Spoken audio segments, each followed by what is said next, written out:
Aleluia. Aplauda o Senhor, querido. Ele merece. Ele é o alfa e o ômega. É o início e o fim de todas as coisas. Sente-se, fique à vontade. Você está na casa do Pai, na presença de Deus Todo-Poderoso. Já tivemos um dia cheio para a glória de Deus, um relógio de oração poderoso, porque a oração, ela move o mundo espiritual, queridos. Quer ter uma resposta do mundo espiritual, é só você começar a orar. É só você começar a falar com Deus. Inferno se levanta, demônio começa a importunar, mas a vitória é nossa pelo sangue de Jesus, queridos. Esse relógio de oração, eu disse num culto de terça, o objetivo dele para 2025 é encontrar esse culto aqui das 18. Então, às 6 da manhã, começando, até chegar ao culto das 18 para a glória de Deus. E nós iremos conseguir fazer isso. A igreja, ela é movida por oração. A igreja, ela caminha através da oração. A igreja, ela se move pela oração. É na oração. Não tem atalhos. Eu sempre estou aqui dizendo, eu sei que é muito atrativo e talvez até soa como algo prático, dizer, olha, faz tal coisa, faz 5 coisas, dê 5 passos, 7 passos, faz aí uma oferta, não sei o que, e Cristo não falou nada disso. Cristo falou, olha, existem alguns demônios que só saem com oração e jejum. Não tem outro atalho, não tem outro caminho a ser trilhado, somente com oração e jejum. Então, meu irmão, minha irmã, não se assuste, não se espante. 2025 teremos alguns relógios de oração, vamos aumentando ele gradativamente até ele chegar no culto das 18 horas em nome de Jesus. Dá para dar um amém aí, queridos?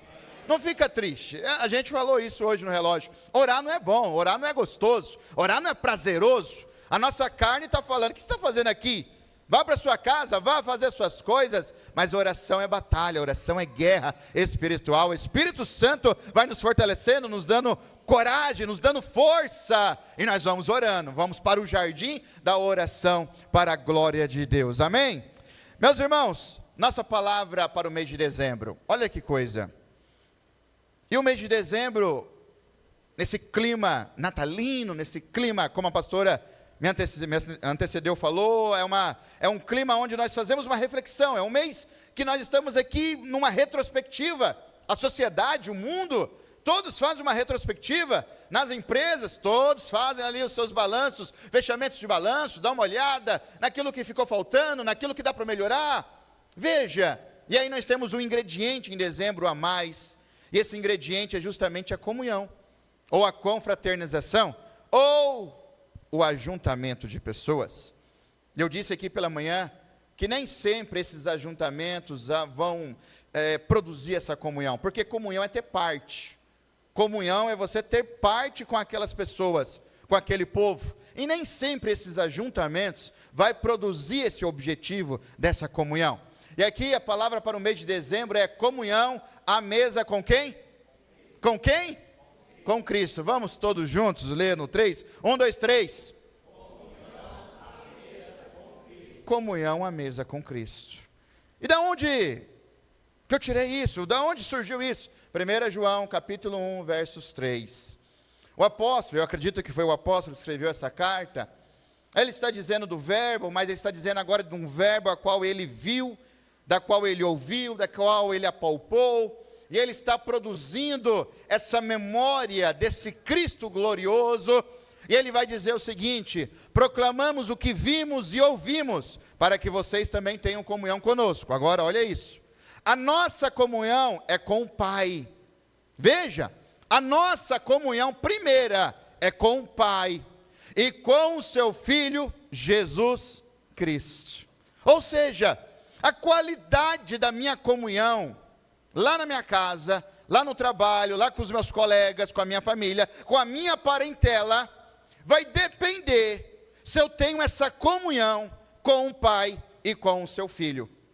Veja, ele diz antes, proclamamos o que vimos e ouvimos, para que vocês tenham comunhão conosco. Por quê? Porque nós temos uma comunhão muito maior. Essa comunhão é com Deus Pai Todo-Poderoso e seu Filho amado. Então não é de qualquer jeito, como a pastora me antecedeu, muito bem disse, Não é de qualquer forma, porque nós estamos diante de um Deus santo, verdadeiro, poderoso, um Deus digno de toda honra e de toda glória. E aí ele vai dizer, então eu tenho que tomar esse cuidado, porque eu primeiro tenho comunhão com Deus. Esse relacionamento que eu tenho com Deus vai determinar a qualidade dos meus relacionamentos aqui embaixo. A forma como eu trato Deus vai determinar a qualidade e a forma como eu trato os meus irmãos aqui embaixo. A nossa comunhão primeira, ela é com Deus Pai e depois com Jesus Cristo. E aí eu quero continuar lendo esse texto. Aí nós paramos no 3, vamos continuar no 4, 5, 6. Porque pela manhã eu disse que a nossa mesa, essa mesa da comunhão, ela precisa ser organizada com base na verdade. Não basta você fazer um ajuntamento de pessoas já mentindo, manipulando, só porque você quer o ajuntamento. Eu sempre imaginei, eu coloquei isso aqui hoje pela manhã, eu sempre imaginei que se eu tivesse uma área gourmet, com uma churrasqueira, uma área ampla, eu iria receber amigos, parentes, familiares, igreja, eu iria receber o pessoal, e esse ajuntamento nesse espaço iria produzir a comunhão. Mas não é assim que funciona, queridos. O ajuntamento por si só não produz comunhão. E o que é comunhão? Comunhão é koinonia. Koinonia é ter parte com alguém. E nem sempre aqueles que estão à nossa mesa, nem sempre aqueles que estão conosco, frequentando a nossa casa, nem sempre aqueles que estão andando conosco, nem sempre todas essas pessoas querem ter parte. Nem sempre essas pessoas querem ajudar. Só estão, às vezes, na maioria das vezes, por mero interesse. Mas na mesa de Cristo, na mesa onde Cristo é o principal agente, todas essas coisas caem por terra, porque Ele é a verdade. Ele não fala a verdade. É diferente. Eu e você falamos a verdade. Jesus Cristo, Ele não falava a verdade, porque Ele é a verdade. Então veja, imagine a cena. Os apóstolos reunidos à mesa, Jesus ali também junto com eles. É o privilégio deles, eles estavam diante da verdade. Da verdade. E aí hoje pela manhã eu falei de um desses personagens, Judas. Desde o princípio, Jesus falando, olha, Judas, existe alguém aqui no nosso meio que infelizmente é um demônio. É uma palavra forte, mas está nos evangelhos. E aí nós lemos o desenrolar da história. Jesus à mesa, e o texto vai dizer que o demônio, Satanás, induz a Judas Iscariotes. E aí a ceia acontecendo. E aí lá numa altura da ceia, o texto vai dizer que Satanás entra em Judas Iscariotes. Opa, possessão. Mas aí, diante da verdade, não tem demônio que resista. Diante da verdade, não tem confusão que resista. Diante da verdade, não tem sentimento ruim que resista. Não tem. Porque não tem como continuar. Ali no mesmo ambiente, o próprio Cristo, a verdade, diante de Satanás, o pai da mentira. E aí o texto vai dizer que Judas pega e logo se retira. Veja, tudo isso em torno da mesa. Mas Cristo, Ele não perdeu em nenhum momento o controle. Cristo, Ele não foi surpreendido. Cristo, Ele não foi pego de surpresa. Porque Ele conhecia o Pai Celestial. Ele tinha comunhão com o Pai Celestial. E agora, quero continuar nos próximos versículos, porque eu quero falar de um segundo elemento. O primeiro elemento é a verdade. A sua reunião de final de ano, meu querido, a sua ceia de Natal, a sua festa de confraternização do dia 1º, o seu almoço, o seu jantar, seja lá o que for, precisa ser organizado debaixo da verdade, para ter sucesso, para atingir o objetivo, para a presença de Deus estar lá, a verdade deve prevalecer sempre. Mas não é só a verdade, vamos lá, verso 4, escrevemos essas coisas para que a nossa alegria seja completa. Esta é a mensagem que dele ouvimos e transmitimos a vocês. Deus é luz, e nele não há treva alguma. Se afirmarmos que temos comunhão com ele, mas andarmos nas trevas, mentimos e não praticamos a verdade. Se porém andarmos na luz, como ele está na luz, temos comunhão uns com os outros, e o sangue de Jesus, o seu Filho, nos purifica de todo pecado. Se afirmarmos que não temos pecado, enganamos a nós mesmos, e a verdade não está em nós. Se confessarmos os nossos pecados, Ele é fiel e justo para perdoar os nossos pecados e nos purificar de toda, repita comigo, perdão.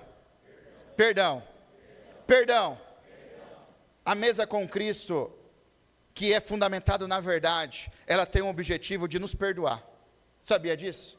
A comunhão com Cristo tem o objetivo de nos perdoar. E agora, como nós estamos andando na luz, como nós recebemos esse perdão, como nós somos alcançados pela misericórdia de Deus, nós temos agora por obrigação, note a palavra que eu estou usando, obrigação, obediência, de trabalhar esse perdão na nossa mesa, nos nossos ajuntamentos. Não é uma escolha, não é um opcional. O perdão de Jesus Cristo, que foi conferido a nós, nós agora temos que proclamar Ele para todos que estarão em torno da nossa mesa. É isso que o apóstolo João aqui está dizendo: proclamamos aquilo que vimos e ouvimos, para que vocês tenham comunhão conosco, porque nós temos comunhão com Deus Pai, o Todo-Poderoso. E essa comunhão passou pelo perdão, passou pela reconciliação. E aí nós temos os evangelhos dizendo: olha, outrora vocês estavam mortos, mas Cristo vivificou o seu espírito pelo seu grande amor, ou seja, nos tirou da morte e nos deu vida eterna, a palavra de vida eterna. E aí nós temos um segundo personagem, Pedro. João capítulo 13, versos 38, olha isso.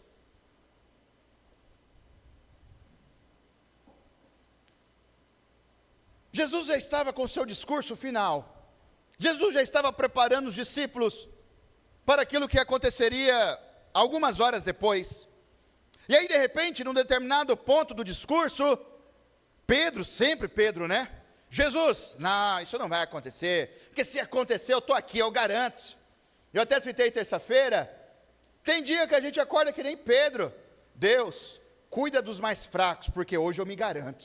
Tem dia que a gente está assim, com essa altivez, e aí Pedro chega para Cristo e fala: ó, Cristo, fica tranquilo, isso aí nada, isso aí não vai te atingir, porque ó, eu estou aqui, a minha espada está aqui do lado, eu me garanto. Qual foi a resposta de Cristo para ele?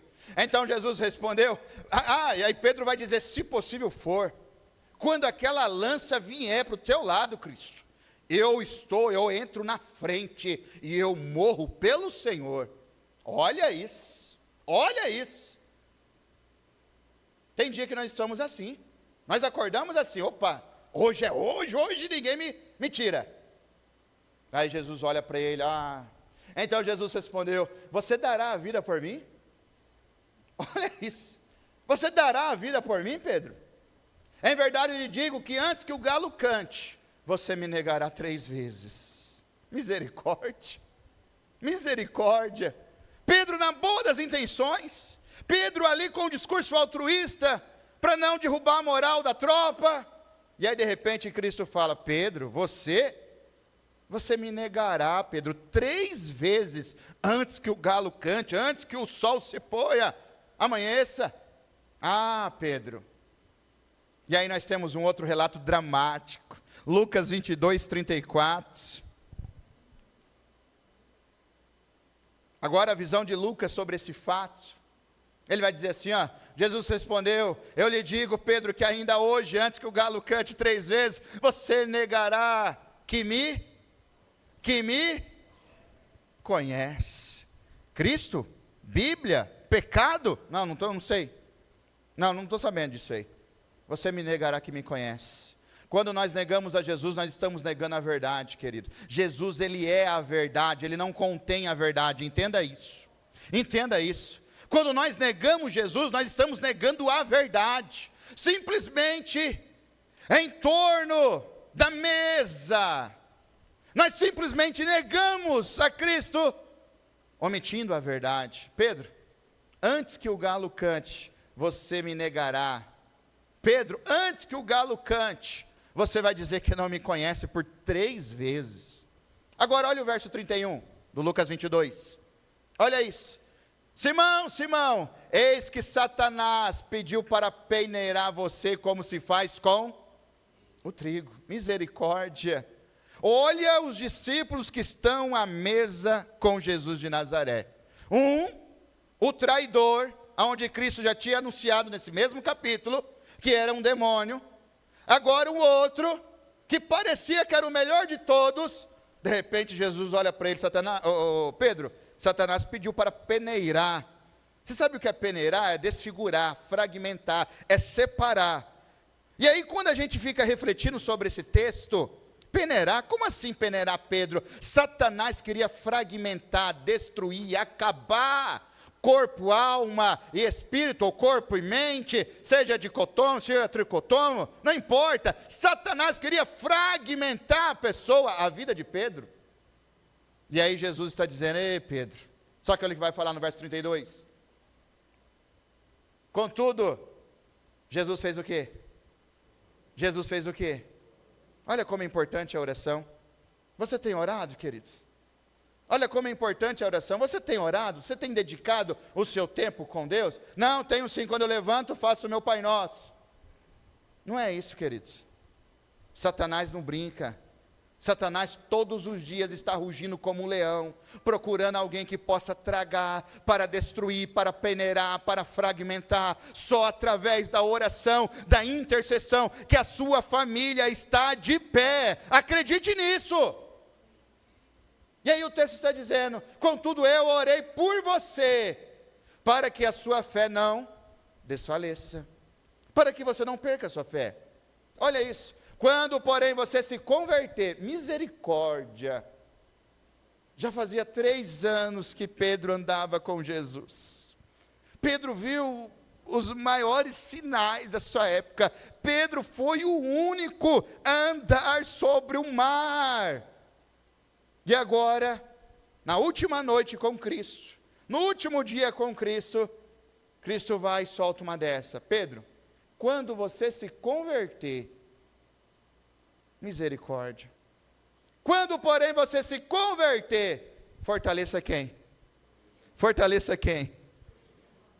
A nossa mesa é para fortalecer os nossos irmãos queridos.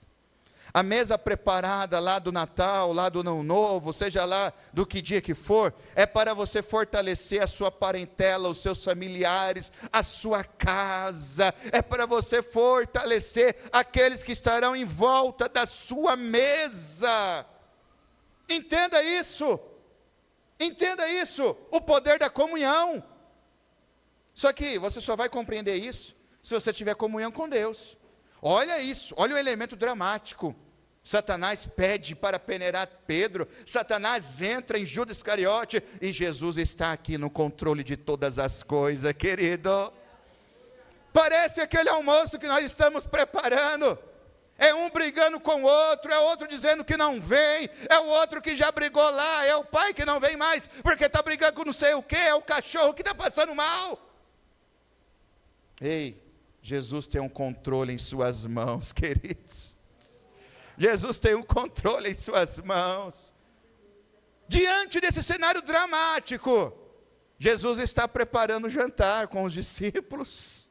Jesus está aqui dizendo, olha, eu estou convosco, e eu vou para o Pai, mas eu enviarei o Consolador, para que estejais com vocês todos os dias das suas vidas. Nas últimas horas, Jesus podia estar fazendo um plano de fuga.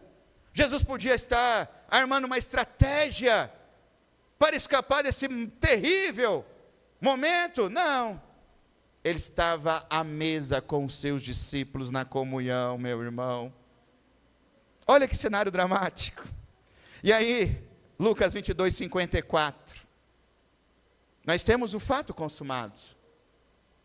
Cristo nunca foi pego de surpresa. Cristo nunca, quando a gente ora a Deus, a gente não está contando uma novidade para Deus. Deus nos assiste, Ele é um Deus presente, Ele é Deus conosco, é Emmanuel, é Deus conosco. Só que o evangelho nunca é uma imposição. O evangelho sempre é um convite. Ou seja, é eu que devo me apresentar a ele.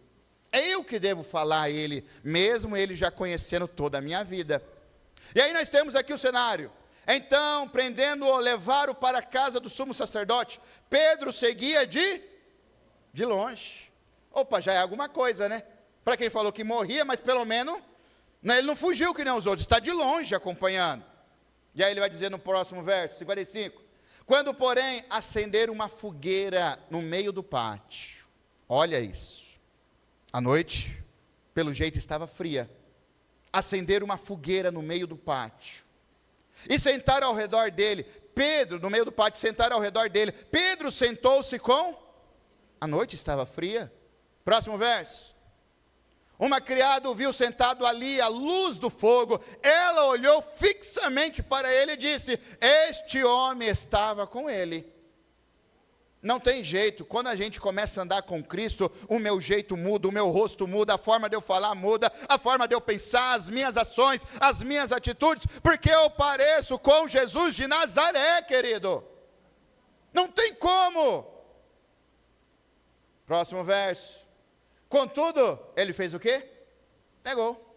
Mulher, não o conheço. Próximo. Pouco depois o homem o viu e disse: você também é um deles. Agora, um homem. Homem, não sou, respondeu Pedro. Próximo. Cerca de 1 hora depois, outro afirmou: certamente este homem estava com ele, pois é galileu. Veja que essa pessoa não tinha dúvida, certamente este homem estava com ele. Ah, meu irmão, o selo do Espírito Santo na nossa vida é inconfundível, inconfundível. E aí, Pedro respondeu: homem, não sei do que você está falando. Imediatamente, enquanto ele falava, o galo cantou. Jesus não foi pego de surpresa. Ah, mas a mesa é perdão. A mesa é perdão. A mesa é o momento de perdoar. A mesa é o momento de reconciliação. E aí nós chegamos nesse ponto dramático, nesse ponto de amor de Cristo, que é o nosso exemplo maior. João capítulo 21, verso 9. Jesus morre, ressuscita, ele começa a aparecer. E aí olha o contraste, Pedro nega ele 3 vezes. Na terceira vez que Cristo aparece ressurreto, ele vai ter um encontro com Pedro. Ele diz assim, os discípulos, alguns estavam na praia, voltaram às suas profissões de origem, estavam ali pescando. Pedro era pescador, e aí de repente, aparece Jesus de Nazaré, mas eles não reconhecem, estavam tão tristes, desanimados, estavam ali acabados, destruídos, eles não conseguiram reconhecer o mestre ressuscitado. E aí de repente, quando desembarcaram, quando eles saíram do mar, daquele momento de pesca, viram ali o quê? Viram ali o quê? Uma fogueira. Ah, Jesus estava curando a mente. Jesus estava curando o coração de Pedro. Pedro negou Jesus 3 vezes em volta de uma fogueira. Agora Jesus arma uma outra fogueira para liberar o perdão, para perdoar essa pessoa, queridos. Veja isso, quando desembarcaram, viram ali uma fogueira, peixe sobre brasas, e um pouco do quê? De pão. E aqui é interessante o aspecto do perdão. Existem algumas pessoas que chegam: olha, eu vim pedir perdão. Oh, pois sim, então, mas eu vim pedir perdão, mas você errou primeiro. Isso não é pedido de perdão, queridos. Eu vim pedir perdão, mas eu só agi assim porque você agiu dessa maneira. Ei, isso não é pedido de perdão. Isso não é perdão. Esse sentimento já está errado. Se vem com esse sentimento, não precisa vir. Ainda precisa passar por um processo de cura. Ainda precisa passar por um processo de comunhão com Cristo, para aprender o que é perdão. Veja, Jesus ele vai até Pedro sem ressentimento algum. Ele podia chegar: e aí Pedro, eu não falei para você? Você não falou que morreria por mim? Cadê você? Não. Ele prepara o peixe, Ele prepara um pão, ele prepara o ambiente para curar a vida de Pedro. A comunhão com Deus Pai nos cura de todos os nossos ressentimentos, querido. Veja isso. Quando desembarcaram, viram ali uma fogueira, peixe sobre brasas e um pouco de pão. Jesus lhe disse: traga algum dos peixes que acabaram de pescar. Olha isso, que coisa gloriosa. Jesus Cristo quer ter esse relacionamento. A mesa com esse Deus Todo-Poderoso é essa parte. Lembre-se, comunhão é ter parte. Eu já preparei a fogueira, já trouxe os meus peixes, já coloquei um pouco de pão. Agora traga os peixes de vocês, porque eu tenho parte com vocês. Vocês são meus, vocês são os meus filhos. Eu os amei até o fim, os amo até agora. Olha o poder da mesa da comunhão, queridos. E aí ele vai dizer assim no verso 11: Simão Pedro entrou no barco e arrastou a rede para a praia. Ela estava cheia, tinha 153 grandes peixes. Embora houvesse tantos peixes, a rede não se rompeu. E aí, quando a gente lê os versículos anteriores, eles tinham pescado a noite inteira e não tinham conseguido nada. Jesus chega, o milagre acontece. Jesus chega e transforma e abençoa ainda. Antes de falar com Pedro, Jesus já estava abençoando a vida de Pedro, queridos. É assim a nossa mesa, meu irmão. Assim deve ser a nossa mesa no final de ano. Nós já somos ruins por natureza, só vamos chamar aqueles que achamos que são dignos de sentar à nossa mesa. Mas mesmo assim, mesmo fazendo essa seleção, nós não conseguimos tirar da nossa mesa pessoas interesseiras, pessoas que querem o nosso mal, pessoas com mágoas, com ressentimentos, sentimentos de amargura. Sabendo dessa realidade, eu preciso ter uma comunhão com Deus Pai Todo-Poderoso, porque o diabo vai querer se andar. Sabendo dessa realidade, eu preciso experimentar esse perdão de Deus para perdoar os meus irmãos que estarão lá. Sabendo dessa realidade, eu tenho que proclamar o evangelho da verdade, o evangelho da vida, para que esses que estão mortos em torno da minha mesa possam receber a palavra de vida eterna, meu irmão. Entenda isso. Ceia é isso, queridos. E aí agora nós vamos para o nosso texto de 1 Coríntios, no capítulo 11. Veja bem, e no verso 23. Se coloque de pé.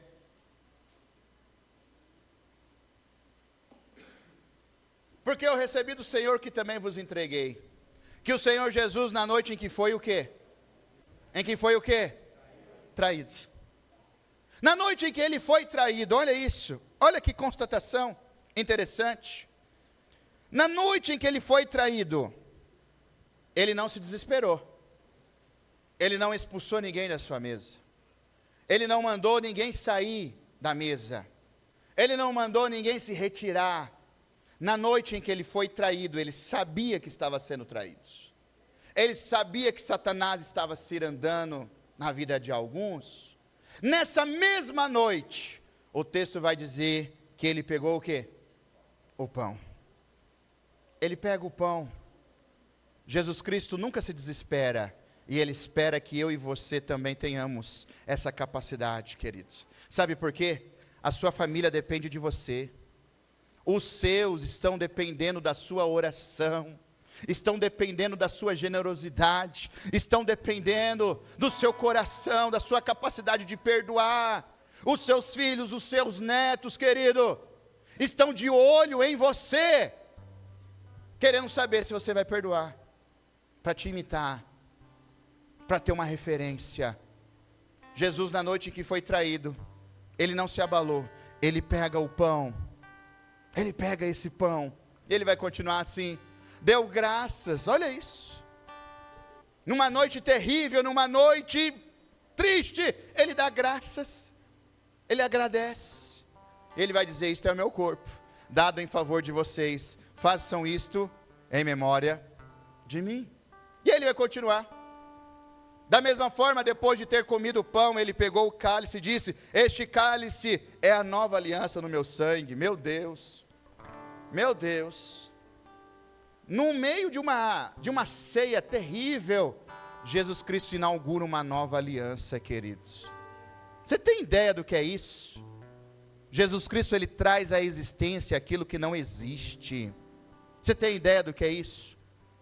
Lá na tua casa, na tua mesa, podem ter muitas pessoas destruídas, podem ter muitos corações fragmentados, mas o poder de Deus que opera através de você, oh aleluia, você recebe isso?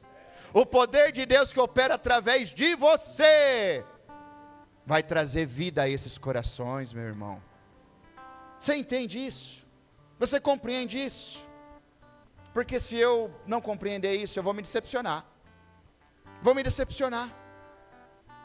Ah, mas Jesus de Nazaré está no controle.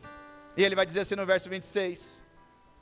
Porque sempre que comer deste pão e beber deste cálice, vocês anunciam a morte do Senhor até que ele venha. Por quantas vezes eu devo perdoar? Até a volta de Jesus, até a volta de Jesus, até a volta de Jesus. E ele vai continuar. Portanto, todo aquele que comer o pão ou beber o cálice do Senhor de modo indigno, será culpado de pecar contra o corpo e o sangue do Senhor. Examine-se cada um a si mesmo, e então, coma do pão e beba do cálice. Próximo. Pois quem come e bebe sem discernir o corpo do Senhor, come e bebe para o seu próprio juízo. E você terá agora 3 minutos, a duração de um louvor para falar com Deus, para ter um particular com Deus, para pedir perdão a Deus, para confessar a Jesus de Nazaré os seus erros, mas não é para você cair fora da mesa, não. Você vai conversar com Deus, você vai pedir perdão a Deus, e você vai participar, porque Jesus Cristo, ele não exclui ninguém da mesa, ninguém, pelo contrário, ele quer que todos sejam salvos. Oh, aleluia, aleluia. Curva a sua cabeça agora, nesse momento. Examine-se o homem a si mesmo. Você vai fazer um autoexame, é você e Deus, queridos. Não é com a tua esposa, não é com o teu marido, não é com os teus filhos, é você e Deus. Examine-se o homem a si mesmo, para poder participar deste pão, para poder beber deste cálice. Na ministração dessa canção, você vai falar com Deus, você vai pedir perdão a Deus, você vai clamar pela misericórdia, vai reconhecer a sua fragilidade, e vai buscar esse perdão glorioso de Deus. Adoremos ao Senhor, aleluia. O Senhor é Deus, o Senhor é Pai, e o Senhor está aqui nessa noite.